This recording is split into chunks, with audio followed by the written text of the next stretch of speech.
श्री गुरु चरण सरोज रज मुकुर सुधार वरणं रघुवर विमल यश जोदायक फलचार श्यावर रामचंद्र की जय। कथा मंदाकिनी चित्रकूट चितचार तुलसी सुभग स्नेह वनस्य रघुवीर विहार। श्री राम कथा रस के पिपासु महानुभाव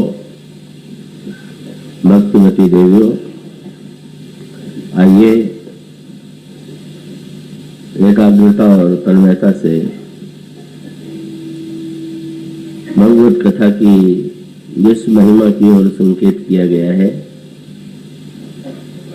उसके रहस्यों को हृदयंगम करने की चेष्टा करें। रामचरितमानस के प्रारंभ में गोस्वामी जी ने भगवान के नाम, उनके रूप, उनके धाम और उनके कथा की वंदना। यही भगवान के 4 विग्रह माने जाते हैं, नाम, रूप, लीला और धाम। और उसमें जब उन्होंने भगवान के कथा की वंदना की तो उन पंक्तियों को आप विस्तार से पढ़ें तो उसमें गोस्वामी जी ने राम कथा के अनेक रूपों की चर्चा की। उन्होंने कहा कि ये राम कथा जो है विद्वानों को विश्राम देने वाली है और साधारण जनता को उससे मनोरंजन की प्राप्ति होती है। बुध विश्राम सकल जन रंजन, राम कथा कलिकल श्री भंजन। और इस संदर्भ में राम कथा के अनेकों रूपों की चर्चा करते हुए अभी आपके सामने जो दोहा पढ़ा गया है उसमें वे राम कथा को चित्रकूट के रूप में प्रस्तुत करते हैं। चित्रकूट में मंदाकिनी नदी बह रही है, कामदगिरि के रूप में गिरिराज वहां विद्यमान है और वहां की वनस्पति जो है वो बड़ी रम्य है। और ये भक्तों की मान्यता है कि भगवान श्री राघवेंद्र आज भी चित्रकूट में निवास करते हैं। गोस्वामी जी भी द्वावली रामायण में यही आग्रह करते हैं कि चित्रकूट मह बसत प्रभु नित्य सिय लखन समेत, और राम नाम जप जाच कहीं तुलसी अभिमत देत। गोस्वामी जी ने ये कहा कि जैसे चित्रकूट में प्रभु का सर्वदा सर्वदा निवास है और चित्रकूट की भूमि प्रभु को बड़ी प्रिय है, यदि हम चाहते हो कि हमारे हृदय में भी प्रभु सर्वदा के लिए निवास करे तो अपने अंतःकरण को चित्रकूट के रूप में बदल लें, परिवर्तित कर लें। और अंतःकरण को चित्रकूट बनाने के लिए सबसे पहले राम कथा के मंदाकिनी की आवश्यकता है। जिन मंदाकिनी जी का परिचय देते हुए रामचरितमानस में कहा गया कि अति प्रिया अनुसुईया ने अपनी तपस्या के बल से गंगा की एक धारा को चित्रकूट में प्रवाहित किया और ये मंदाकिनी जो है गंगा की एक धारा। अब इसको, ये तो काव्य की भाषा है, पर काव्य की भाषा के अंतराल में जो सूत्र है उस पर दृष्टि डालने की आवश्यकता है। इसका अभिप्राय यह है कि मंदाकिनी प्रवाहित तब होंगी जब पहले गंगा का प्राकट्य हो। तो गंगा का प्राकट्य जिस रूप में हुआ, हमारे जीवन में भी जब भक्ति उसी रूप में अवतरित हो, कथा हमारे जीवन में भी अवतरित हो, और बाद में गंगा के अवतरण के बाद फिर यहाँ पर जो सांकेतिक पात्र है वो बड़े महत्व के, और उसका अभिप्राय यह है कि ये तो काव्य की भाषा है। इसका तात्पर्य यह है कि बहुधा ये प्रश्न किया जाता है कि कथा की महिमा का इतना वर्णन किया गया है और कथा के बहुत से आयोजन किए जाते हैं और बहुत बड़ी संख्या में लोग कथा श्रवण करते हैं, किंतु कथा की जिस महिमा का वर्णन किया गया है उसका अनुभव साधारणतया व्यक्ति को क्यों नहीं होता। श्रोता कथा को सुन करके भी उतने लाभान्वित क्यों नहीं होते जैसी कथा की महिमा बताई गई। और इसका उत्तर यह है कि राम कथा के अवतरित होने की जो प्रक्रिया है, जब तक श्रोता के अंतःकरण में का वो प्रक्रिया पूरी नहीं होगी तब तक राम कथा की महिमा का हम ठीक अनुभव नहीं कर सकते। वो साधारणतया तो कथा में व्यक्ति को के मन को एक प्रकार से रस की अनुभूति होती है। कम से कम उतने देर तक व्यक्ति जो है निंदा स्तुति से बचा रहता है, पर ये तो कथा की महिमा को दृष्टिगत रख करके विचार करने पर ये थोड़ा लाभ। तो अब आइए किस क्रम से पहले गंगा के रूप में राम कथा और फिर मंदाकिनी के रूप में राम कथा के लिए जिन पात्रों का वर्णन किया गया है वे ही पात्र हमारे आपके जीवन में आने चाहिए। कल कथा के अंत में एक बात कही गई थी, वहीं से प्रारंभ करें। ब्रह्मा के कमंडल में गंगा आ तो गई, पर ब्रह्मा के कमंडल की गंगा अत्यंत दुर्लभ थी और जो व्यक्ति ब्रह्मलोक की यात्रा करके वहां तक पहुंच सके वो ब्रह्मलोक की गंगा का लाभ ले। किंतु लोक कल्याण के लिए भगीरथ व्यग्र होते हैं और विशेष रूप से अपने पुरखों के उद्धार के लिए, और जब उन्होंने भगवती गंगा से प्रार्थना की कि आप कृपा करके ब्रह्मलोक से नीचे उतरिए और मेरे पुरखों का उद्धार कीजिए और संसार में जो पतित है उनका भी उद्धार कीजिए, तो गंगा जी ने ये प्रश्न किया कि मैं उतरने के लिए प्रस्तुत तो हूं, लेकिन मेरा वेग इतना तीव्र है कि यदि मैं मृत्युलोक में उतरी और कोई मेरे वेग को सह नहीं पाया तो मैं पृथ्वी को छोड़ करके पाताल में चली जाऊंगी और गंगा का लाभ मृत्युलोक के व्यक्तियों को प्राप्त नहीं होगा। और तब भगीरथ ने भगवान शंकर से प्रार्थना की कि आप कृपा करके जब मृत्युलोक में गंगा उतरे तो उन्हें धारण करें। भगवान शंकर ने स्वीकार कर लिया और भगवती गंगा ब्रह्मा के कमंडल से बड़े वेग से निकली और वेग से निकल करके जब भगवान शिव के मस्तक पर आई तो भगवान शंकर के जटाजूट में समा गई। यह है गंगा अवतरण की कथा। अब आइए उसी सूत्र को कथा के संदर्भ में विचार करके देखें।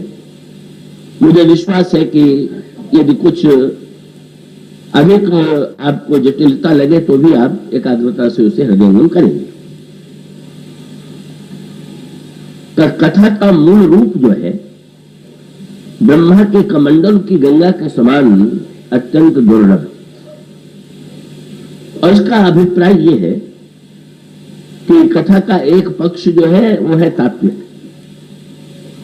मैं आने वाली देवियों से प्रार्थना करूंगा कृपा करके बैठ जाए, और अब जो पधारे हैं वो कृपा करके पीछे ही बैठते जाए, जिससे दूसरों के सुनने में बाधा न पड़े। इससे आप स्वयं भी सुन सकेंगे और दूसरों को भी लाभ हो। वहीं बैठ जाइए, वहीं बैठ जाइए।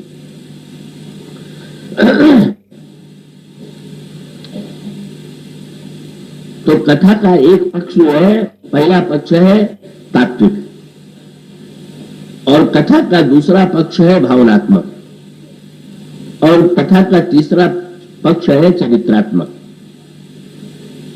तो कथा के जो ये तीन पक्ष हैं, ब्रह्मा के कमंडल की कथा, ये मानो कथा का तात्विक पक्ष है।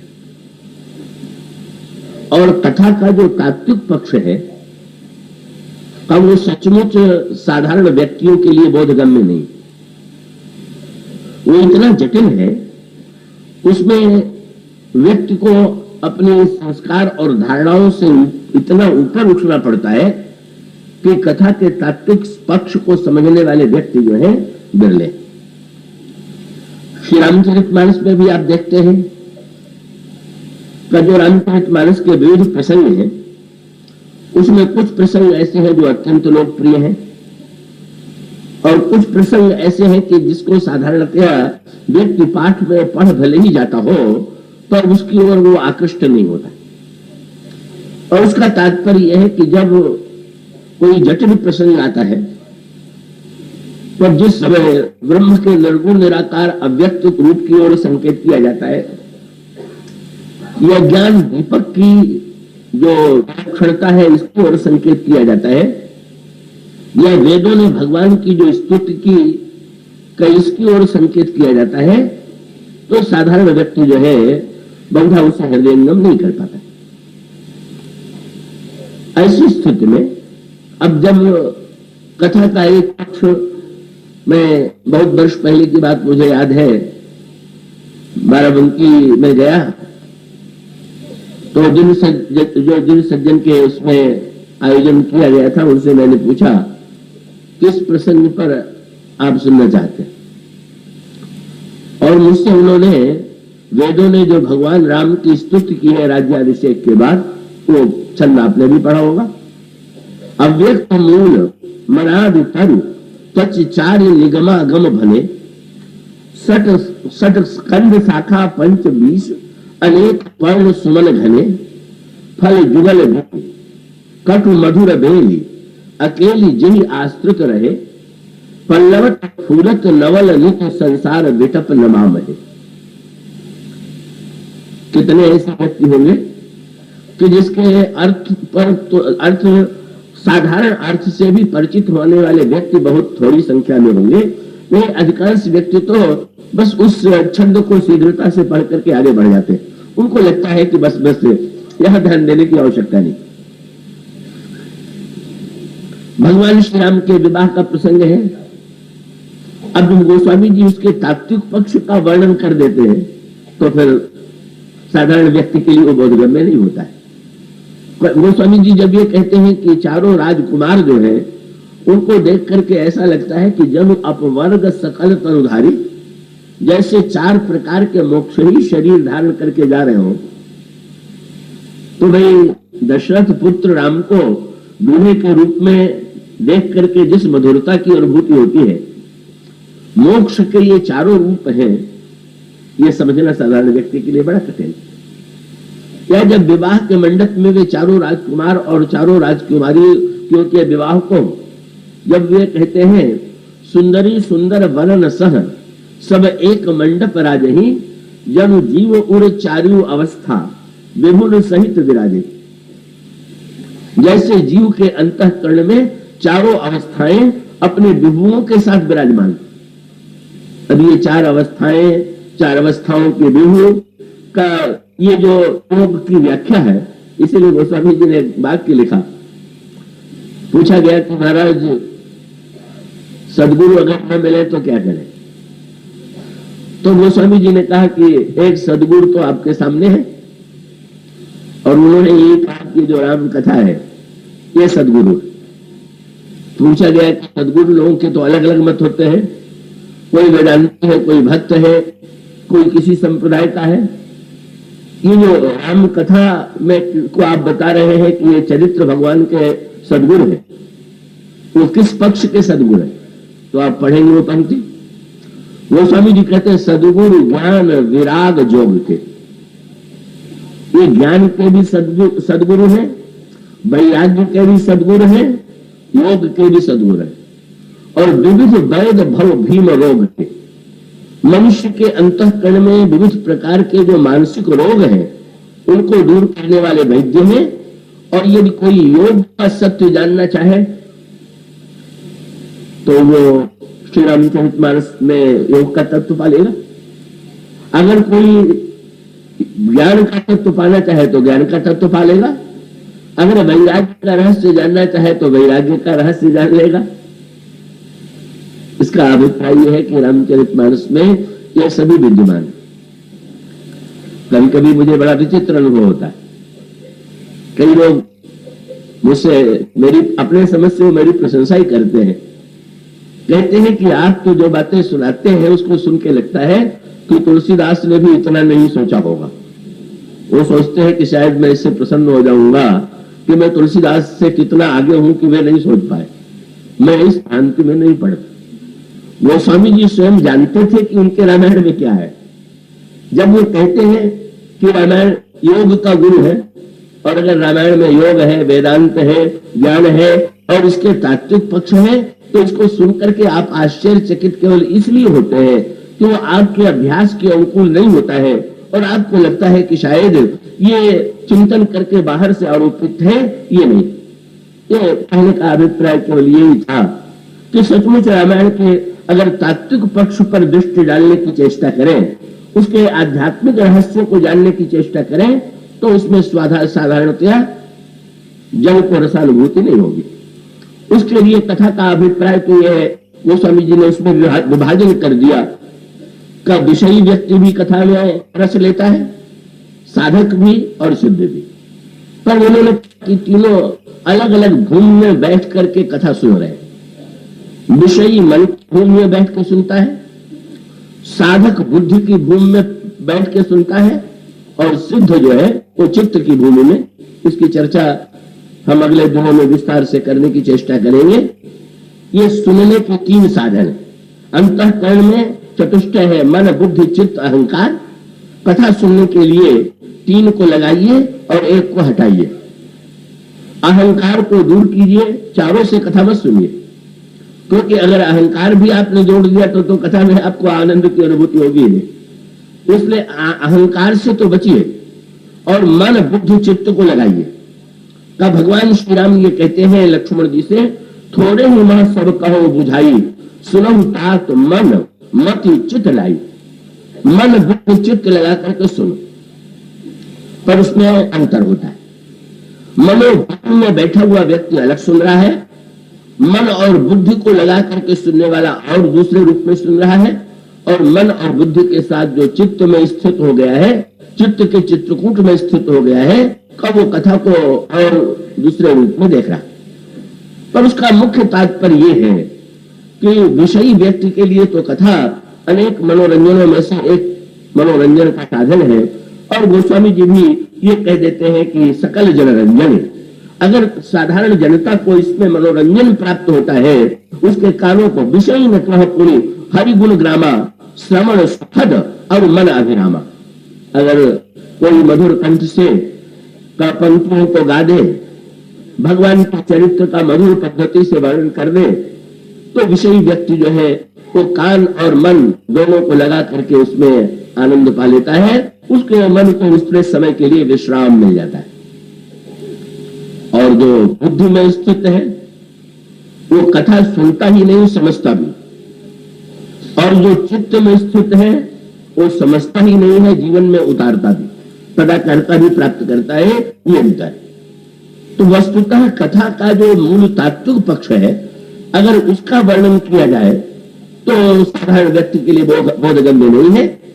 लेकिन कठिन से कठिन तत्व को भी कैसे सुगम बना दिया जाए कि साधारण से साधारण व्यक्ति भी उसका लाभ ले सके, ये कथा की आवश्यकता है। तो ऐसी परिस्थिति में कथा धीरे धीरे कैसे उतारी जाए, कैसे उसको हम क्रमशः ले आवे, ये इस पर एक दृष्टि डाली है। शंकर जी ने कथा सुनी। ये रामायण में शंकर जी के दो स्वरूप। शंकर जी कथा के सर्वश्रेष्ठ वक्ता भी है और कथा के सर्वश्रेष्ठ श्रोता भी है। और जब वेगवती गंगा का ब्रह्मा के कमंडल से निकली तो भगवान शंकर में ही इतनी क्षमता थी कि वो गंगा के उस तीव्र प्रवाह को धारण कर सके। तो तात्विक जो कथा का स्वरूप है उसको ग्रहण करने के लिए हमारे जीवन में आवश्यकता है शिव की। शिव के मस्तक पर, शिव की जटा में गंगा समा जाती है। इसका सांकेतिक अर्थ है जिसकी चर्चा कल आपके सामने की जा रही थी। क्या वक्ता यदि ब्रह्मा है तो श्रोता को शिव बनना चाहिए। इसीलिए गोस्वामी जी ने वक्ता और श्रोता के लिए जिन गुणों की आवश्यकता बताई, उसमें श्रोता के लिए जितने गुण बताए उतने वक्ता के लिए भी नहीं बताए। उन्होंने कहा श्रोता कैसा होना चाहिए? उन्होंने कहा श्रोता सुमति, सुशील, सुचि, कथा रसिक, हरिदास, इतने गुण होने चाहिए। उसकी बुद्धि सुंदर हो, उसका शील अच्छा हो, पवित्र हो, कथा का रसिक हो और भगवान का दास हो। और तब क्या होता है? श्रोता सुमति सुशील सुचि कथा रसिक हरिदास पाई उमा अति गोप्यमपि सज्जन करहि प्रकाश। अगर ऐसा श्रोता मिल जाता है तो भगवान की कथा यद्यपि अत्यंत गुप्त है, अत्यंत रहस्यमयी है, पर सज्जन लोग उसको प्रकाशित करते हैं। भगवान विष्णु के रूप में दोनों के रूप देखें। भगवान शंकर कथा सुनाते कैसे हैं और सुनते कैसे? तो पहले हम सुनाने की बात आपके सामने रख दें। और वो सचमुच श्रोता बनना है तो इनमें से जो जहां जिससे हम तादात्म्य स्थापित कर सके वैसे श्रोता बन जाए। भगवान शंकर के श्रोता होने का वर्णन रामायण में प्रारंभ में ही किया गया है। भगवान शंकर कैलाश पर्वत पर विराजमान और भगवान राम का अवतार हो चुका है और भगवान श्री राम दंडकारण्य में, और दंडकारण्य में ही महर्षि अगस्त्य का भी निवास। भगवान शंकर सती से ये कहते हैं कि मैं कथा सुनने जाना चाहता हूं। बोले महाराज आप कथा सुनने कहां जाएंगे? तो उन्होंने कहा कि दंडकारण्य में। बड़ा आश्चर्य हुआ। बोले आप कैलाश के ऊंची चोटी को छोड़ करके यही सुन लीजिए ना, आप दंडकारण्य में सुनने क्यों जा रहे हैं? शंकर जी ने कहा सती, जब तक सुनने के लिए व्यक्ति नीचे नहीं उतरेगा, ऊपर ही बैठा रहेगा, तब तक सुनने का अधिकार उसे नहीं मिलेगा। कहा अपने ऊंचाई से उतर करके जब उसमें विनम्रता आएगी, और जब उसको अपनी बुद्धिमत्ता का, उसको अपने पद का, उसको अपने धन का, अगर उसमें स्थित होकर के वो सुनना चाहेगा तो सुन करके भी वो नहीं सुन पाएगा। इसलिए भगवान शंकर ने पहला सूत्र यह दिया कि कथा सुनने के लिए कैलाश से उतर करके दंडकारण्य में एक कथा सुनने की एक पद्धति। दूसरी बात पूछ दिया सती जी ने, महाराज किस वक्ता से सुनिएगा? तो उन्होंने कहा कि वक्ता जो है कुंभज ऋषि है। और कुंभज शब्द में बड़ा विचित्र व्यंग है। पुराण ये कहते हैं कि कुंभज ऋषि का जन्म जो था वो घड़े से हुआ था। कुंभ घड़े को कहते हैं और घड़े से जिसका जन्म हुआ है वो कुंभज है। तो अब सती जी को दूसरा आश्चर्य, क्या? बोले महाराज आज फिर उल्टी बात। आप जा रहे हैं कैलाश से उतर करके दंडकारण्य में भी विचित्र है, और समुद्र जा रहा है घड़े के पास। शंकर जी कौन है? शंकर जी के लिए उनकी तुलना समुद्र से की गई। चरित सिंधु गिरिजा रमण वेदन पावई पार वर्णई तुलसीदास किमि अतिमति मंद गंवार। उन्होंने कहा महाराज घड़े को समुद्र के पास आना चाहिए कि समुद्र को घड़े के पास जाना चाहिए? अगर वो कुंभज है तो आप क्यों जा रहे हैं? शंकर जी ने कहा एक बात का ध्यान रखना, तो कुंभज तो है, पर तुमने ये नहीं सुना है कि वो समुद्र को पी जाने वाले हैं। और साथ साथ उन्होंने कहा कि सती, वस्तुतः वक्ता वही है कि जो समुद्र को घड़े में ला दे, इसलिए कुंभज से बढ़ करके कुंभ से जन्म हुआ है। और इसका सांकेतिक अभिप्राय यह है कि ये जितना कोई भी वक्ता जो है उसका शरीर तो मिट्टी का ही बना हुआ है, कुंभ कह लीजिए उसको। तो अगर कुंभ को देख करके आप कथा को सुनने की चेष्टा करेंगे तो आपके मन मस्तिष्क में ऐसा लगेगा कि इसे हम सुने कि नहीं सुने। वो रावण की समस्या यही है। हनुमान जी रावण की सभा में गए तो हनुमान जी तो साक्षात शंकर जी है, और उनको बड़ी दया आई। और जैसा मैंने आपसे बताया, हनुमान जी विभिन्न पद्धतियों से कथा सुना करके सारी समस्याओं का समाधान करते हैं। कल इसकी चर्चा आपके सामने चल रही थी। प्रभु को उन्होंने सुनाया, सुग्रीव को सुनाया, विभीषण को सुनाया, श्री सीता जी को सुनाया, श्री भरत जी को सुनाया, और सचमुच जिन्होंने सुना वो धन्य हो गए। पर इन्हीं में से एक रावण भी निकल आया। उसको भी हनुमान जी ने जब इतनों को कथा सुनाई तो रावण की सभा में गए। और सचमुच क्या कोई इतना विनम्र कथावाचक होगा जैसे हनुमान जी? देखिए ना, आपने मुझे बैठाने के लिए कैसा प्रबंध किया है, कैसी व्यवस्था की है, किस तरह ऊंचे बैठाया है। पर हनुमान जी तो ऐसे वक्ता थे जो नाग पास में बांध करके सभा में लाके खड़े कर दिए गए। रावण बैठा है सिंहासन पर और हनुमान जी खड़े। ऐसा तो होता है कि वक्ता बोल रहा हो और श्रोता पीछे खड़े हो, लेकिन यह दृश्य ये था कि वक्ता जो था वो खड़ा था और श्रोता बैठा हुआ था सिंहासन। और सिंहासन पर बैठे हुए रावण को देख करके भी हनुमान जी के मन में दया आ गई। और हनुमान जी ने बड़ी संक्षेप में वो समझ गए, रावण विस्तार से तो सुन करके प्रसन्न नहीं होगा, तो जरा संक्षेप में ही इसको सुना दे। पर रावण को तो उतना विस्तार भी जो था वो असह्य हो गया। पहले तो रावण ने हनुमान जी से ही पूछ दिया, तुम कौन हो? कहा 10 कंद कवन कीसा, के बल घालिसी बल कीसा। तुम कौन हो और तुमने किसके बल से वाटिका उजाड़ी? हनुमान जी ने बहुत लंबा भाषण नहीं दिया, पर रावण तो सुनते सुनते उठ गए। हनुमान जी ने प्रारंभ कहां से किया? अगर हनुमान जी चाहते तो सरल परिचय दे देते कि मेरा नाम हनुमान है और मैंने वाटिका उजाड़ी। पर हनुमान जी ने तो कथा प्रारंभ कर दी।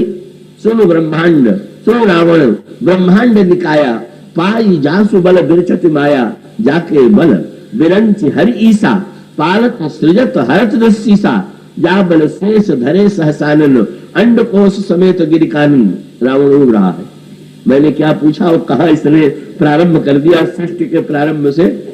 जाके बल बिरंची हरि ईसा, पालत सृजत हरत दसीसा, जा बल शीश धरे सहसानन, अंड कोश समेत गिरिकानन, धरे जो विविध देह सुत्राता, तुमसे सठन सिखावन दाता, हर को दंड कठिन जही भंजा, कोई समेत नृप दलमद गंजा, खर दूषण त्रिशिया अउबाली, हते सकल अतुलित बलशाली। अब समाप्त यहां करते हैं एक बात में, जाके बल लौले सके जितहु चाचर झारी, तासु दूत में जाकर हरि आने हो प्रिय नारी। रावण खिसिया गया। उसके पश्चात हनुमान जी ने तुरंत, मैंने अभी आपके सामने जो पंक्ति कही थी कि ये जो रामचरित्र है ये सदगुरु है, और मन के रोगों को दूर करने वाला जो सदगुरु है वो वैद्य जो है वो सदगुरु ही है। तो हनुमान जी ने एक ही दोहे में दवा बता दिया, पथ्य बता दिया, रोग बता दिया। और जो एक सदगुरु की भूमिका होनी चाहिए वो सब का सब हनुमान जी ने सारी भूमिका रावण के सामने पूरी कर दी। हनुमान जी ने उपदेश कथा समाप्त करते हुए कहा, मोह मूल, तुम्हारी समस्याओं के मूल में तुम्हारे अंतःकरण का मोह है। तमो में और तुम एक वस्तु का त्याग कर दो। मोह मूल बहुशूल प्रद त्यागहु तम अभिमान। चलो तुम सतोगुणी अभिमान और रजोगुणी अभिमान न भी छोड़ सको तो कम से कम तमोगुणी अभिमान को छोड़ दो। तुम्हारा रोग मोह है और तमोगुणी अभिमान का तुम त्याग कर दो।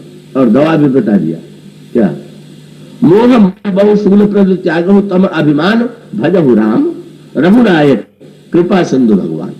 तुम भगवान का भजन करो। तो स्वामी जी ने लिखा, रावण कहां बैठ कर सुन रहा था, शरीर कहां बैठा हुआ है इसके अर्थ में न लीजिएगा, पर रावण बैठा हुआ है सिंहासन पर। और सच पूछिए तो वो अहंकार में स्थित होकर के सुन रहा है, उसको अपनी लंका के स्वामित्व का अभिमान। और जब अभिमान में बैठ करके कोई व्यक्ति सुनता है तो उस पर कथा का प्रभाव कभी नहीं पड़ता। बस रावण ने क्या देखा वही ठीक है। तो रावण पूरे देर तक हनुमान जी की शक्ल देखता रहा, लगा कि बड़ा एकाग्र श्रोता है, बड़ी एकाग्रता से देख रहा है, पर कथा का अंत कहां से हुआ, बोला अभिहस खूब हंसा। कथा सुन करके रावण को आनी चाहिए थी रुलाई, कभी अपने दुर्बलताओं का वर्णन सुन करके, बुराइयों की समस्या सुन करके आनी तो चाहिए थी पश्चाताप की ग्लानि, पर रावण खूब हंसा। और इतने नहीं, रोगी ने वैद्य से जो कहा और श्रोता ने कथावाचक को जिस दृष्टि से देखा, दोनों का गोस्वामी जी ने व्यंग्यात्मक रूप प्रकट करते हुए कहा, बोला बीच महाअभिमानी मिला हम ही कपि गुरु बड़ ज्ञानी। ओ अपनी शक्ल तो देखो बंदर। उसका अभिप्राय यह है, हनुमान जी की आकृति बंदर की है, रावण हनुमान जी की आकृति को महत्व दे रहा है, बंदर तो पशु है। वो ध्यान नहीं दे रहा है कि हनुमान जी के मुंह से जो निकला हुआ सत्य है वो कितना महान। और इतना ही नहीं, रावण ने विचित्र बात कही, वैद्य या डॉक्टर तो आके बताते हैं रोगी के विषय में कि ये जीवित रहेगा कि मर जाएगा, इसके स्वस्थ होने की आशा है कि नहीं, पर यहां तो कथा का समापन ही रावण के इस वाक्य से हुआ, बोला भी महाअभिमानी मिला हम ही कपि गुरु बड़ ज्ञानी मृत्यु निकट आई खर तो मरने वाला। जब रोगी ही वैद्य से कहने लगे कि तुम मरने वाले हो तो फिर ये विचित्र स्थिति हो गई। हनुमान जी ने कहा, भैया मरने वाला तो कोई न कोई है ही है, लेकिन लगता यह है कि जब तुम्हारा रोग सन्निपात की सीमा तक पहुंच गया है तो उल्टा वही का हनुमाना, मरने वाला तो है कोई न कोई, लेकिन तुम मुझे समझे बैठे हुए हो, पर मुझे तो लगता है कि तुम स्वयं अपने लिए मृत्यु को आमंत्रित कर रहे हो। तो इसका अभिप्राय है कि वस्तुतः वक्ता का शरीर नहीं, उसका रूप रंग नहीं, का वस्तुतः यही कुंभज का की परिभाषा है। कुंभज माने विवेक, और वो विवेक युक्त कुंभज जो है वो कुंभज लोभ उदधि अपार के कस लोभ समुद्र को जिन्होंने पी लिया है, पचा लिया है, जिन्होंने आतापी और बातापी को, ये आतापी और बातापी को अपने उदर में पचा लिया है, ये अगस्त्य का परिचय। समुद्र को पी लेना समुद्र लोभ है, कुंभज लोभ उदधि अपार के। और आतापी और वातापी को पचा लेना, आपने वो कथा सुनी होगी, कई दंडकारण्य में दो भाई आतापी और वातापी नाम के रहते थे, और उनकी उन्होंने एक नियम बना लिया था कि नित्य किसी न किसी ऋषि को भोजन के लिए निमंत्रण देते थे। और जब वो ऋषि के आने का समय होता था तो एक भाई जो है वो दूसरे भाई को मार करके उसको पका देता था और उसको अन्न का, भोजन का रूप दे देता था। और जब मुनि जी आए तो वही परोस दिया, और मुनि जी ने उसको अन्न समझ करके भोजन के रूप में ग्रहण कर लिया। और उसके पश्चात जब वो भोजन कर चुके थे मुनि, तो दोनों भाई जो थे वो मृत संजीवनी मंत्र जानते थे, मरे हुए को जिलाने का मंत्र। तो तुरंत जो भाई बाहर होता था वो मंत्र बोल करके पुकारता था, बातापी तुम पेट फाड़ के निकल आओ, और तब वो मुनि जी का पेट फाड़ के निकल आता था। फिर दोनों भाई जो थे वो मिल करके मुनि जी को खा जाते थे। ये नियम। एक दिन अगस्त जी कहीं वो उनके विनाश का समय आ गया था, अगस्त को उन्होंने निमंत्रण दे दिया, और अगस्त जब आए और अगस्त के सामने भी उन्होंने वही व्यवहार किया, पर जिस समय मंत्र का प्रयोग करके उसने बातापी को बुलाया तो वातापी नहीं आया, जीवित नहीं हुआ। आश्चर्य हुआ कि मेरे मंत्र को क्या हो गया। उसमें मुस्कुरा करके अगस्त ने कहा, जिस पेट में समुद्र पच गया, क्या तुम्हारा भाई बचा हुआ है क्या? और इसका आध्यात्मिक अर्थ ये है कि ये आतापी और वातापी जो है, राग और द्वेष, ये दोनों दो भाई। और राग और द्वेष में से दिखाई तो देता है एक ही, लेकिन एक जब दिखाई दे तो समझ लीजिए दूसरा आपके पेट में छिपा हुआ। राग जब दिखाई दे तो मत भूल जाइए कि द्वेष जरूर होगा। दोनों भाई एक दूसरे से जुड़े हुए हैं और ये ऐसे जीवित रहने वाले राग द्वेष है कि ये तो मरने का नाम ही नहीं लेते। पर अगस्त में इतनी महानता है, अगस्त में इतनी क्षमता है कि वे केवल लोभ के समुद्र को ही नहीं पचा लिया है उन्होंने, अपितु राग और द्वेष को भी पूरी तरह से वो अपने अंतःकरण से समाप्त कर चुके हैं। और इस तरह से जो महान विवेकी हैं, महान तत्वज्ञ हैं, वो अगस्त है वक्ता, और शंकर जी उनसे कथा सुनने जा रहे हैं। पर एक बात की ओर मैं और आपका ध्यान आकृष्ट करूं, थोड़ा सूक्ष्म होते हुए भी मुझे विश्वास है कि आप उसे धारण करेंगे। कैलाश पर्वत और दंडकारण्य दोनों में अंतर क्या है? कैलाश पर्वत जो है भगवान शिव का निवास स्थल है, ये हिमालय अटग है, अचल है, और अचल निश्चय जो ही वही हिमालय है। और उस अचल निश्चय के हिमालय पर साक्षात विश्वास के घनीभूत रूप भगवान शंकर विराजमान रहते हैं। और ये दंडकारण्य कौन है? ये रामायण में दो वन हैं, चित्रकूट और दंडकारण्य। चित्रकूट का वन जो है वो प्रेम का वन है। ये जो दोहा आपके सामने पढ़ा गया, उसमें कहा गया कि हमारे अंतःकरण का जो प्रेम है वही मानो चित्रकूट का वन है। राम कथा मंदाकिनी चित्रकूट चित चारु, तुलसी सुभग स्नेह बन सिय रघुवीर विहार।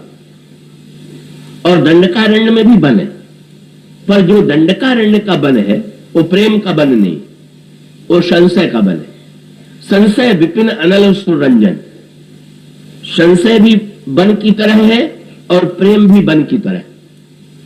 और यही सत्य भी, जो संशयालु व्यक्ति होता है वो भी मार्ग भूल जाता है।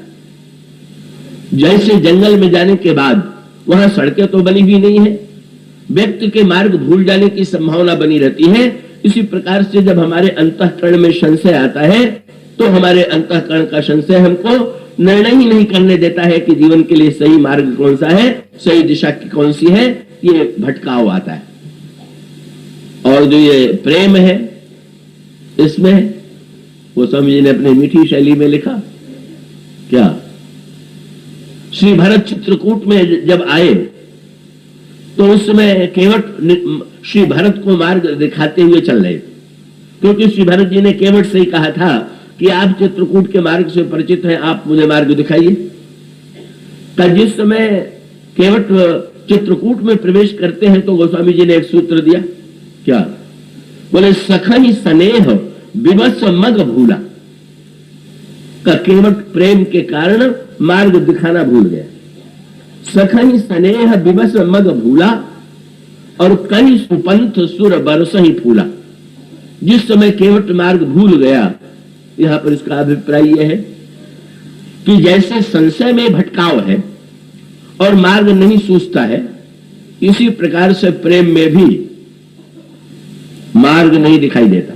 धर्म में तो मार्ग दिखाई देता है, ज्ञान में तो मार्ग दिखाई देता है, पर प्रेम में क्या मार्ग, प्रेमी किस मार्ग पर चलता है, उसका क्या लक्षण है, उसकी क्या दशा है। आप पढ़ते हैं ना, सुतीक्ष्ण जी का भूल गए, दिश और विदिश पंथ नहीं सूझा और को में चलो कहां नहीं बूझा। पर दोनों में, संशय और प्रेम में वन की समानता होते हुए भी एक अंतर है क्या। संशय के वन में व्यक्ति भटकता है तो न जाने कितना भटक जाता है, और प्रेम के वन में जब भटकता है तो उसको खोजने के लिए स्वयं भगवान ही निकल पड़ते हैं कि वो मेरे पास आ रहा था, वो कहां रह गया। प्रेम में भटकाव का, इसलिए सुतीक्ष्ण जी जब बिल्कुल मार्ग भूल गए तो भगवान राम ही निकल पड़े। अरे सुतीक्ष्ण तो मेरे स्वागत के लिए आ रहे थे, वो तो पहुंचे नहीं, चल करके देखें तो उनकी क्या दशा है। तो ये दो वन है और इसीलिए दोनों वनों में अंतर है। क्या चित्रकूट का जो प्रेम वन है उसमें श्री भरत और श्री राम का मिलन होता है, जनक और श्री राम का मिलन होता है, जनक और श्री सीता जी का मिलन होता है, सबसे मिलन होता है चित्रकूट में। और दंडकारण्य में ये तो ऐसा संशय का वन है कि साधारण क्या बड़े बड़े वियोग का वन जो है वो दंडकारण्य। इसी दंडकारण्य में श्री सीता जी का श्री राम से वियोग हुआ और इसी दंडकारण्य में सती जी का भी भगवान शंकर ने परित्याग किया। और दोनों के मूल में भूमिका जो है वो संशय की है। संशय की भूमिका का तात्पर्य क्या है? सती जी के हृदय में अगर वो कथा सुन पाई होती, भगवान शंकर तो दंडकारण्य में कथा सुनने के लिए आ गए, बड़ी सूक्ष्म सी बात है। क्या बोले विश्वास जिनमें मूर्तिमान जो विश्वास के घनीभूत रूप शंकर है वो कथा सुनने के लिए संशय की भूमि में चले आए, तो बड़ी विचित्र सी बात। पर इसका अभिप्राय क्या? किसी ने पूछ दिया कि महाराज संशय जो है वो दुर्गुण है कि सद्गुण है? तो शंकर जी का सूत्र क्या है कि वैसे तो संशय दुर्गुण है, लेकिन भगवान की कथा के मूल में अगर सुनने के लिए संशय की वृत्ति हो तो वो संशय परम कल्याणकारी। इसलिए कथा की जो भूमि है वो संशय की भूमि है। इसलिए रामायण के जितने श्रोता हैं आप देखेंगे सब संशय की भूमि में बैठ करके संशयग्रस्त है। का सती जी के हृदय में संशय होता है और वे पार्वती बनकर के सुनती हैं। गरुड़ जी के अंतःकरण में संशय होता है और वे काकभूषुंड जी से सुनते हैं। भरद्वाज जी के अंतःकरण में संशय होता है और याज्ञवल्क्य से सुनते हैं। इसका अभिप्राय यह है कि शंकर जी को तो की कला ही यही है कि वो तो दूषण में भूषण सरिस, उन्होंने सर्पों को बना लिया है आभूषण। तो सर्प तो है दूषण, मानो सांकेतिक अर्थ ये कि भगवान शंकर जो है वो दूषण को भूषण बनाने की कला में बड़े निपुण है। और भगवान शंकर जब दंडकारण्य में कथा सुनने आए तो शंकर जी ने कहा कथा सुनने का आनंद तो तब है कि संशय की भूमि में भी हमारा विश्वास इतना पक्का हो कि संशय के द्वारा कथा के रस में वृद्धि हो पर हमारा विश्वास कहीं खो न जाए। और सचमुच यही हुआ। इसका अभिप्राय, इसका तात्पर्य यह है, वहीं पर दो श्रोताओं का अंतर सामने आ गया। भगवान शंकर संशय की भूमि में विवेक के अगस्त से भगवान श्री राम की कथा सुनने के लिए पधारे हुए। भगवान शंकर का एक कथन और भी था कि भाई जब हमारे प्रभु जो है ऊपर से नीचे उतरे हुए हैं तो हमें भी तो चल करके उसी भूमि में चलना चाहिए। अगर हमारे प्रभु ने संशय की भूमि में ही लीला की है तो चलो जरा उस लीला का भी तो दर्शन करें। और लीलाएं तो देख ली, जन्मोत्सव देख लिया, धनुष टूटना और विवाह देख लिया, पर जरा रोते हुए ब्रह्म को भी तो चल के देखें, उसके विषय में भी तो सुने। पर अंतर था, शंकर जी और सती दोनों कथा में पहुंचे पर एक ने सुना और दूसरे ने नहीं सुना। गोस्वामी जी ने कहा जब दोनों पहुंचे तो पूजे उड़िष्ठ अखिलेश्वर जानी। अगस्त जी ने भगवान शंकर और सती जी की पूजा की और उसके पश्चात जब वे कथा सुनाने लगे उन्होंने शंकर जी से पूछा क्या आज्ञा है। उन्होंने कहा मैं कथा सुनने आया हुआ हूं। तो भगवान शंकर जब अगस्त कथा सुनाने लगे तो अगस्त जी शंकर जी तो बैठे हुए हैं श्रोता की भूमि पर, वो तो मन बुद्धि चित्त लगा करके सुनते हैं।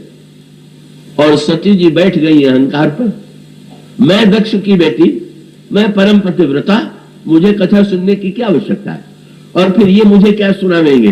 अभी अभी तो उन्होंने मेरी पूजा किया है, अगर ये मुझसे कम बुद्धिमान न होते तो मेरी पूजा क्यों करते।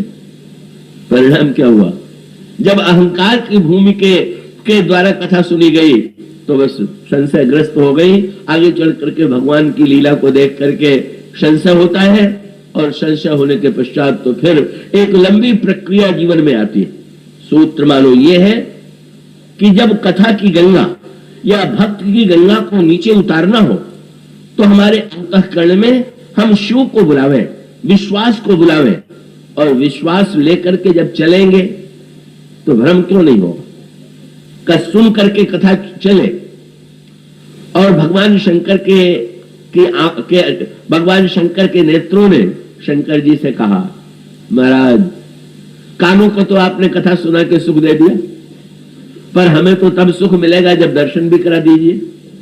और जब अभी अगस्त जी कह रहे हैं कि यही दंडकारण्य में है, तो चल करके दर्शन करा दीजिए ना। अब शंकर जी को कथा के बाद लीला का ध्यान आया। बोले प्रभु कर रहे हैं लीला, और लीला के समय अपने परिचित से मिलने जाना ठीक है कि नहीं। भाई ठीक बात भी पते की है। आप किसी नाटक में जाए और उस नाटक में आपका मित्र भी कोई अभिनय कर रहा हो, और आपका मित्र के प्रति इतना प्रेम उमड़ा कि कूद करके मंच पर ही गले लगाने लगे कि अरे मित्र तुम बहुत दिनों में मिले, तो आपने उसका नाटक चौपट कर दिया। शंकर जी ने सोचा ये ठीक नहीं। भगवान शंकर सोचते हैं गुप्त रूप अवतरो प्रभु, प्रभु तो लीला करने आए और इस समय मनुष्य की लीला कर रहे हैं, और मैं जाकर के अगर प्रणाम करूंगा तो गए जान सबको है, सब लोग जान जाएंगे कि शंकर जी जिसको प्रणाम कर रहे हैं वो मनुष्य नहीं, इसलिए जाना ठीक नहीं। शंकर जी ने तो ये निर्णय किया, लेकिन अचानक शंकर जी देखते क्या कि प्रभु लक्ष्मण जी के साथ स्वयं चले आ रहे हैं और विलाप कर रहे हैं, रो रहे हैं। बस शंकर जी ने जो रोते देखा इतने प्रसन्न हुए। बहुत बढ़िया बात गोस्वामी जी ने कही, शंभु समय तो ही राम ही देखा, उपजा ही अति हर्ष विषेक। किसी को रोते देख करके जिसको हर्ष हो वो मित्र है कि शत्रु है। भगवान राम तो पत्नी के वियोग में रो रहे हैं और शंकर जी मुस्कुरा रहे हैं, हंस रहे हैं। बोले ठीक ठीक कथा सुनी गई है। और कथा में है शंकर जी का अभिप्राय क्या है कि भाई अगर भगवान शंकर सचमुच समझ रहे होते कि श्री राम की पत्नी खो गई है और रो रहे हैं तो सहानुभूति उत्पन्न होती। पर जैसे आपका कोई प्रिय मित्र रंगमंच पर अगर रोने की लीला करे और इतना बढ़िया रोए कि सब दर्शक प्रभावित हो जाए, तो आप भी गदगद होंगे कि वाह मेरे मित्र ने क्या बढ़िया अभिनय किया।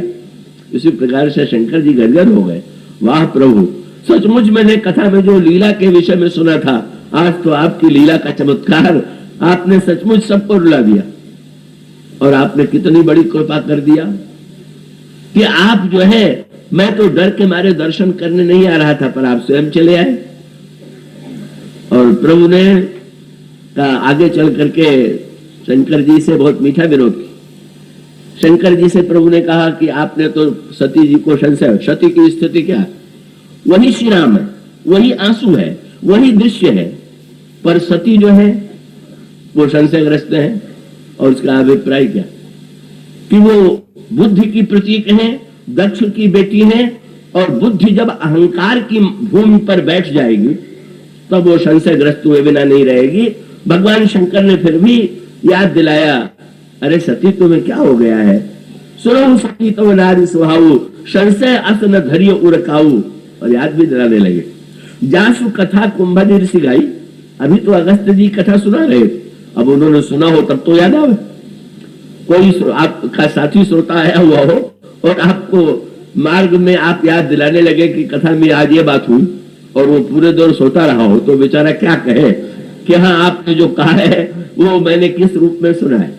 शंकर जी ने कहा ऐसा संशय नहीं करना चाहिए, और इसका परिणाम क्या हुआ।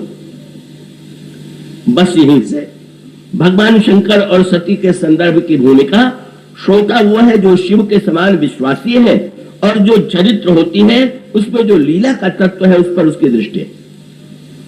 भगवान शंकर ने कहा कि प्रभु आपकी लीला का मुझे पूरी महिमा का अनुभव कब हुआ, कब। बोले मुझे तो ये था भ्रम कि मैं प्रणाम करूंगा तो आपको संसार वाले जान जाएंगे कि आप साक्षात ईश्वर हैं, पर मैंने जब आपको प्रणाम किया और सती जी को संदेह हुआ तो मुझे लगा कि आप तो मुझसे ही मीठा व्यंग्य कर रहे हैं कि तुम तो कह रहे थे कि मेरे प्रणाम करने पर सारा संसार जान जाएगा, जब तुम्हारी पत्नी तक नहीं मान पा रही है तो संसार से क्यों डर रहे हो। भगवान शंकर ने कहा प्रभु ये भी अनोखा खेल है कि आपने मेरे ही परिवार के दो, रावण मेरा चेला और सती मेरी पत्नी, और आपके विषय में संशय इन दोनों को ही हुआ। और कैसी अनोखी बात, विश्वास का चेला और विश्वास की पत्नी संशयग्रस्त हो जाए, और दोनों की समस्या क्या है? तो दोनों कथा के प्रेमी नहीं। रावण भी अपनी बात सुनाना पसंद करता है, सुनना पसंद नहीं करता। और सती की भी समस्या यही है, अगर उन्होंने कथा श्रवण कर लिया होता, लीला के तत्व को जान लिया होता, तो ऐसी स्थिति में उनको वो भ्रम न होता जो भ्रम हुआ। और उसी का परिणाम ये हुआ। मानो वो कह लीजिए कि संशय की भूमि में अगर उन्होंने विश्वास का आश्रय लिया होता, अगर कथा श्रवण किया होता, तो उनके अंतःकरण में कोई समस्या ना आती। पर संशय की भूमि में जब वो अहंकार और बुद्धि अहंकार ग्रस्त हो गई, तो बिल्कुल संशय की पराकाष्ठा अंतःकरण में आ गई। मानो इसका अभिप्राय यह है, कथा अगर फलदायी न लगे तो आप ये विचार करके देखिए कि सचमुच आपने कथा सुनी है कि नहीं सुनी है, और सुनी है तो कहां बैठ के सुनी है, कहां बैठ के सुनी है। इसीलिए तो भगवान शंकर समझाते समझाते थक गए। सती जी के समझ में नहीं आ रहा। शंकर जी ने कह दिया कि अब जो तुम्हारे मन अति संदेह हो तो किन जाई परीक्षा ले हो, तुम जाकर के परीक्षा लो। सती जी ने कहा महाराज आप भी चलिए ना। बोले मैं इतना बुद्धिमान नहीं हूं कि ईश्वर की परीक्षा ले सकूं, इतनी बुद्धिमत्ता तो आप में ही है, मैं कैसे साहस करूं, मैं नहीं जाऊंगा। शंकर जी नहीं जाते, सती जी चली। ईश्वर की कथा में गई पर सुन, देखिए कितना सुंदर संकेत, ईश्वर की कथा में गई पर कोई कथा का लाभ नहीं हुआ, शंकर जी के उपदेश का कोई लाभ नहीं हुआ। और उसके पश्चात जब भगवान राम के पास भी गई, तो शंकर जी ने जब देखा कि सचमुच ये तो जा ही रही परीक्षा लेने के लिए, तो कहने लगे कि जरा सुनिए, क्या ध्यान रखिएगा, जैसे जाई मोह भ्रम भारी, करे उससे जतन विवेक विचारी। आप अगर दक्ष की कन्या है, बुद्धिमती है, तो विचार का सदुपयोग कीजिए। आप वैसे ही कार्य कीजिएगा कि जिससे मोह और भ्रम जो है आपका मिट जाए। सती जी ने शंकर जी के वाक्य को सुन लिया और प्रारंभ कहां से किया? मोह भ्रम से किया। क्या अब उन्होंने ईश्वर को भ्रम में डालने की योजना बना ली? वो स्वामी ने लिखा, पुनि पुनि हृदय विचारी करे धरी सीता कर रूप। सीता जी का रूप बनाया और सीता जी का रूप बना करके आगे हुई चली पंथ तही जय आवत नर भूप। भगवान राम और लक्ष्मण चल रहे हैं, सती जी सीता जी का वेश बनाना चाहती हैं, ईश्वर के पास गई पर कपट लेके गई, छल लेकर के गई और उसकी परीक्षा लेने के लिए, उसको भ्रम में डालने की लिए वृत्ति लेकर के गई। परिणाम क्या हुआ? बस उन्होंने सोचा कि श्री राम चल रहे हैं और आगे आगे मैं चलूं सीता के वेश में, तो राम कहेंगे अरे सीते मैं तो तुम्हें खोज रहा था, और मैं समझ जाऊंगी कि ये तो कोई संसारी राजकुमार है। पर जो ही वो आगे आगे चलती हुई दिखाई पड़ी, प्रभु नाटक में तो रो रहे हैं, भीतर भीतर हंस रहे हैं, ऊपर से तो रो रहे हैं और भीतर हंसी आ रही है। तो बोले आपने मेरे नाटक में सीता जी का पाठ तो लिया पर निभाना नहीं आया, क्योंकि सीता जी का नाटक भी अगर आप करना चाहती थी तो कम से कम मेरे पीछे चलना चाहिए था, जैसा सीता जी का स्वभाव था। आप सीता भी बनी तो मेरे आगे ही चलने की चेष्टा कर रही है। और इसीलिए प्रभु ने तुरंत कह दिया, क्या जो रिपानी प्रभु की प्रणामू। भगवान राम ने सती जी को प्रणाम किया। अभिमानी चाहता है लोग नमन करें, भगवान राम ने कौन उनको हाथ जोड़ के प्रणाम किया और पिता समेत लीन निज नामू, मैं दशरथ का पुत्र राम आपको प्रणाम कर रहा हूं। पर अगला वाक्य प्रभु ने कह दिया, कहे बहोरी कहां वृष केतु। अरे शंकर जी कहां है? और अगला वाक्य था, सती समझ गई, क्या विपिन अकेली फिरहु के हेतु, जंगल में आप अकेले क्यों फिर रही? और उसका अभिप्राय है कि देवी का वैसे भी जंगल में अकेले नहीं जाना चाहिए, पर जहां संशय का वन हो वहां तो अकेले चलने नहीं चाहिए। और संशय के वन में ही आपने विश्वास का त्याग कर दिया।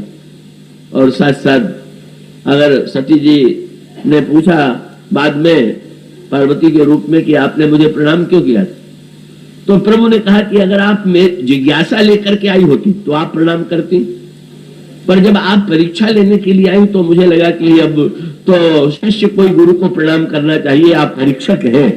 परिणाम क्या हुआ? क्रमशः एक के बाद भ्रम लेकर के गई। भगवान शिव ने, भगवान राम ने कह दिया आपने विश्वास का अच्छा साथ छोड़ दिया, और फिर एक के बाद दूसरी भूल होती गई, और वो भूल यही थी। लौट करके आई तो भगवान शंकर के सामने पहुंची। भगवान शंकर ने पूछ दिया लीन परीक्षा कमल विधि। भगवान शंकर को बड़ा आश्चर्य हुआ कि आज तक ईश्वर की परीक्षा की विधि हमें नहीं पता थी, पता नहीं किस विधि से इन्होंने परीक्षा ली होगी। तो कहने लगे लीन परीक्षा कमल विधि, कहे वो सत्य सब बात, बिल्कुल सच सच बोलिएगा। तो असत्य भी बोल गई। कछु न परीक्षा लीन गोसाई, कीन प्रणाम तुम्हारी ही नहीं।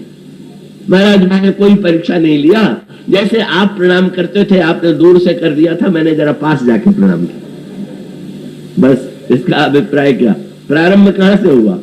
अहंकार ग्रस्त बुद्धि से कथा न सुनना, संशय होना, भगवान से कपट करना, अंत में शंकर जी से भी असत्य भाषण करना, और इसकी परिणति होती है भगवान शंकर के द्वारा सती के परित्याग में। और उसका अभिप्राय यह है कि जिस बुद्धि में इतने दोष आ जाए उस बुद्धि का परित्याग कर देना चाहिए। इसलिए भगवान शंकर ने, विश्वास ने सती के रूप में उस बुद्धि का परित्याग कर दिया जो इस तरह से ईश्वर के संदर्भ में संशयग्रस्त होकर के भ्रम और असत्य का आश्रय लेती है।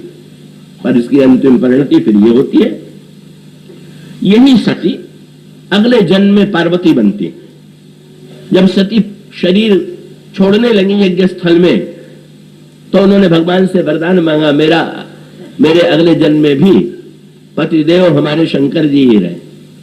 प्रभु ने पूछ दिया पतिदेव की बात तो बाद में आवेगी, पिता कौन बने? तो सती जी ने कह दिया महाराज आप पत्थर की बेटी बना दीजिएगा पर किसी चतुर की बेटी मत बनाइएगा।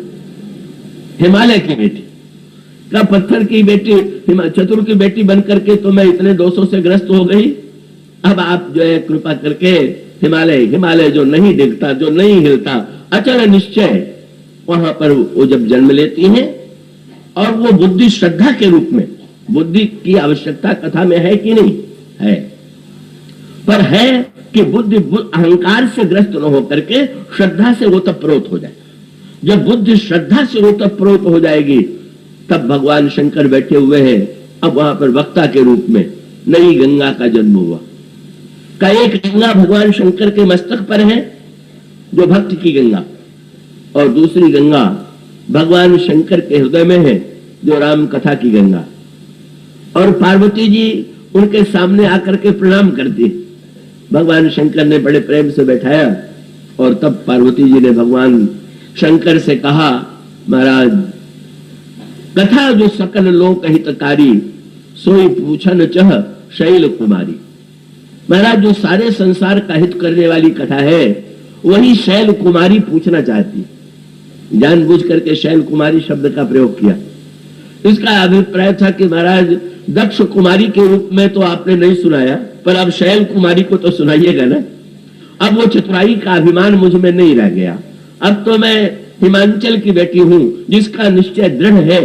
भगवान शंकर प्रसन्न होते हैं और उनके हृदय की जो राम कथा की गंगा है तुरंत प्रसन्न होकर के उन्होंने कहा राम कृपाते पार्वती सपने ही तो मन माहि, शोक मोह संदेह भ्रम मम विचार कछु नाहि, तदपि आशंका कीन्हु सोई, कहत सुनत सब कर हित होई। तुम्हारे अंतःकरण में कोई भ्रम नहीं है, पर तुमने जो संशय प्रकट किया वो बड़ा अच्छा किया, क्योंकि इसके द्वारा कथा होगी। और ये कथा कैसी होगी? बोले पूछे वो रघुपति कथा प्रसंगा, सकल लोक जग पावनी गंगा। यही लोक कल्याणकारिणी गंगा है। ये भगवान शंकर के हृदय में निवास करने वाली गंगा थी, आज तक प्रकट नहीं हुई थी। मानो सूत्रात्मक रूप से तात्पर्य क्या है? कथा विचार से उतर करके विश्वास के द्वारा धारण किया जाए और फिर श्रद्धा के माध्यम से उसे सुना जाए।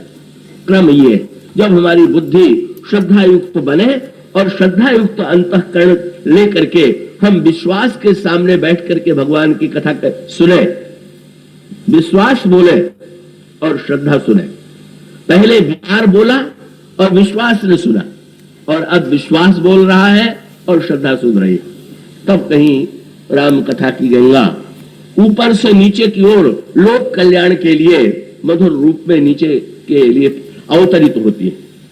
और फिर जब इन्हीं गंगा की धारा मंदाकिनी को चित्रकूट में लाना हो, जहां पर भगवान राम का निवास होगा, तो आवश्यकता पड़ेगी, वहां आवश्यकता थी पार्वती जी की, और चित्रकूट में मंदाकिनी को लाने के लिए आवश्यकता है अनुसुईया की। ये अनुसुईया कौन है? हमारे जीवन में पार्वती आ जाए तो कथा सुन ले, शंकर जी आ जाए तो कथा सुन ले, और अगर अनुसुईया आ जाए, बिना अनुसुईया के आए राम कथा की मंदाकिनी जो है चित्त के चित्रकूट में नहीं बहेगी। और जब तक चित्त के चित्रकूट में राम कथा की मंदाकिनी नहीं बहेगी और प्रेम का वन नहीं होगा, तब तक जीवन में हृदय में सीताराम नहीं आवेंगे। ये अनुसुईया कौन है, इसकी चर्चा हम कल करेंगे। आज इतना बोलिए सियावर राम।